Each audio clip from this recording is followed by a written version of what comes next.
This was a combat of a different thing. This was a combat of standing for the right of all people, regardless of the color of their skin, their religion, or whatever.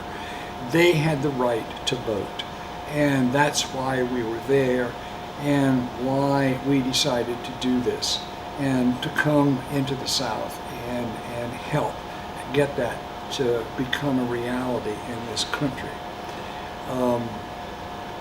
But what happened was, it intrigued me, and I'd never thought about it at the time until later as I thought back on that incident, that the man who was standing and shouting and spitting at me, and when I wouldn't respond and remain nonviolent, all of a sudden it was like, I don't know what to do with this guy.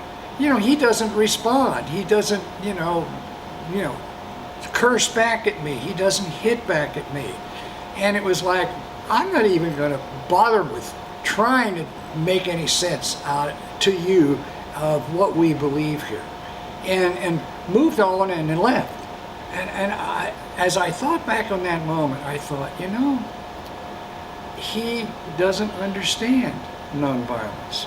And Martin Luther King was spot on in demanding that, not only of those who were of color, but also of white people who participated in that movement.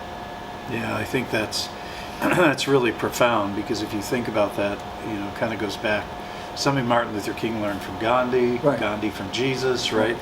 That sense of I will be peaceful in the midst of your anger, your frustration, you kicking, you spitting, I'll remain nonviolent. That's a powerful, powerful thing. And we were just talking about that as far as voting rights, and here, right now in our own country, that feels like it's up for grabs, right? That not everybody has the right to vote, that we redistrict, we redraw the lines, right? So that it's more in the favor of Republicans or Democrats or whatever it is, that there are people that desperately, desperately want to vote, you know, and don't have the opportunity. And then I thought about back to our last elections, people said, well, I'm not going to vote anyway. You know, when they have that precious right to be able to do that. The other thing that occurred the week before we got up there is someone in the community, they believed that it was the sheriff's son at the time, although we have no way of proving that, drove by the Freedom House in Canton, Mississippi, and emptied a .45 into the building. And there were holes there that they showed us. Wow. And that hadn't been the first time that they did it.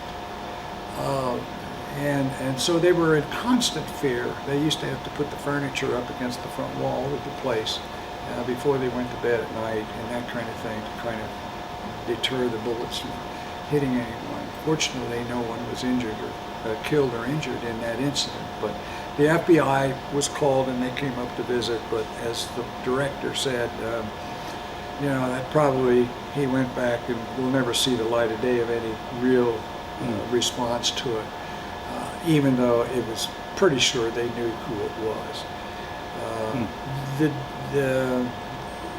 The time I was there, Lon Chaney was with SNCC in Canton, Mississippi, and I confirmed that 2 years ago when we were down here. And my wife and I went up. That building that we stayed in and worked in the time we were there is now a museum.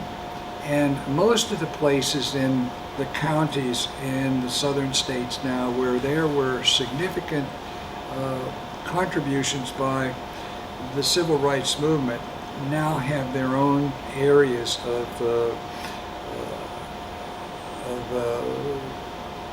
a community that you go to, let's say, Montgomery, Alabama. There are a number of places now that are in existence, but it's not a big place, it's not fancy or anything else, but the story is there and is still being told to even this day. Well, there's Emmett Till Interpretive Center that's up near Money, Mississippi. I know this is a place that I plan on seeing. There's a whole bunch of what I would really call sacred sites. And part of the discussion, I guess, today a little bit is partly for me is why this history, because sometimes people would like to just wipe that history under the rug, not talk about that history, not share that history. But I think I've always believed that unless we know our history, we're doomed to repeat it, some of the atrocities. And so I think this is a very important part of our history in Mississippi and the Deep South, is getting people registered to vote and making sure that we have barrier-free voting and that we continue to do that. And I would want to add that it's not just in the South. It's in the North as well. Oh, yeah. In significant ways. In the state of Ohio, in my home state of Pennsylvania, there were those who tried to overturn the last election. And Pennsylvania even more so than I think Ohio. But this was true in Michigan. I mean, they stormed the Capitol building in Michigan, for crying out loud. And other states in the North. This is contrary to everything that I think it's fair to say the original fathers of this country wanted. Yeah.